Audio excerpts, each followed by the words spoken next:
22nd night Mancherial Gautameswara colony దగ్గర college రోడ్లో ముదాం నాగయ్య అనే రిటైర్డ్ సింగరేణి ఎంప్లాయీ ఇంట్లో దొంగతనం జరిగింది. అతను 22nd రోజు సాయంత్రము వాళ్ళ సొంత ఊరు జైపూర్ మండల్ రామారావుపేటకి వెళ్ళి 23rd సాయంత్రము 6 గంటలకు వచ్చి చూసుకోవడం జరిగింది. ఇంట్లో హౌస్ బ్రేక్ చేసి బిర్వాల్లో ఉన్న దాదాపు 376 గ్రాముల బంగారు ఆభరణాలు, 1 కేజీ వరకు సిల్వర్ ఆర్నమెంట్స్, 1,50,000 రూపాయలు పోయినాయని కంప్లైంట్ ఇవ్వడం జరిగింది. దీనిపైన ఏసీపీ మంచిర్యాల ఆధ్వర్యంలో ఇన్స్పెక్టర్ మంచిర్యాల ఎస్హెచ్ఓ ప్రమోద్ కుమార్ వారి ఆధ్వర్యంలో 2 టీములు ఏర్పాటు చేయడం జరిగింది. CH Shravan Kumar SIP Mancherial town and CP గారు సిసిఎస్ ద్వారా లలిత ఎస్ఐ సిసిఎస్ వారి ఆధ్వర్యంలో క్రైమ్ పార్టీస్ అన్ని యాక్టివేట్ చేసి technical evidences, CC footage and CDR data ప్రతిదీ కలెక్ట్ చేయడం జరిగింది. దానిలో భాగంగా 2 అక్యూజులని గుర్తించినారు. ఇందులో వీళ్ళు సొంత బ్రదర్స్. వీళ్ళు ఆశీష్ శ్రీనివాస్, రెడ్డిమల్ ఆశీష్ శ్రీనివాస్, ఇతన్ని చంద్రాపూరు డిస్టిక్.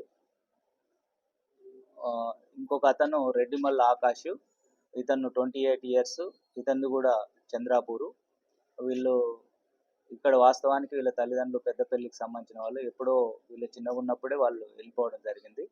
ఈ బెట్టింగ్ అండ్ ఇతర ఆన్లైన్ గేమ్స్కి అలవాటయ్యి డబ్బులు పోగొట్టుకొని దొంగతనం ద్వారా సంపాదించాలనే ఉద్దేశంతో వీళ్ళు అంతకంటే ముందు కూడా వచ్చి రెక్కి నిర్వహిస్తారు. తర్వాత 22nd రోజు దొంగతనం చేసినారు. ఈరోజు బస్ స్టాండ్లో వీళ్ళు ఈ దొంగిలించిన సొమ్మును మారకం కోసము మంచిర్యాల రావడంతో ఈ టీమ్స్ పట్టుకొని 311 గ్రాముల బంగారాభరణాలని అండ్ 1 కేజీ సిల్వర్ ఐటమ్స్ని రికవరీ చేయడం జరిగింది. ఇంకా 67 గ్రాముల బంగారాభరణాలు చంద్రాపూర్లోని ముత్తూట్ ఫైనాన్స్లో పెట్టినారు.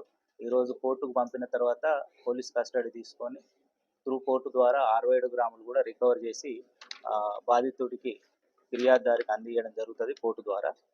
ఈ కేసుని తొందరగా చాకచక్యంగా వ్యవహరించి లైవ్ ఆర్టికల్స్ పట్టుకోవడానికి కృషి చేసిన CH Shravan Kumar SIV Mancherial town and Lalitha SI CCS గారు మరియు Upender head constable, Mahesh Babu constable, Tirupati, ఎం లక్ష్మణ్, పి రాము, ఎన్ శ్రీనివాసు మంచిర్యాల టౌన్లో ఉన్న కానిస్టేబుల్ అండ్ హెడ్ కానిస్టేబుల్. వీళ్ళతో పాటు crime party CCS team Satish constable, Bharat constable, Jayachandra constable, Srinivas వీళ్ళు టీమ్గా ఏర్పడి ఈ కేసును డిటెక్ట్ చేసి రికవరీ చేయడం జరిగింది. వీళ్ళని ప్రత్యేకంగా అభినందిస్తున్నాము. ఆన్ రికార్డులో సర్వీస్ బుక్లో ఎంట్రీ కోసం కూడా సిపి గారికి రివార్డ్ రోల్కు రికమెండ్ చేయడం జరుగుతుంది. Thank you.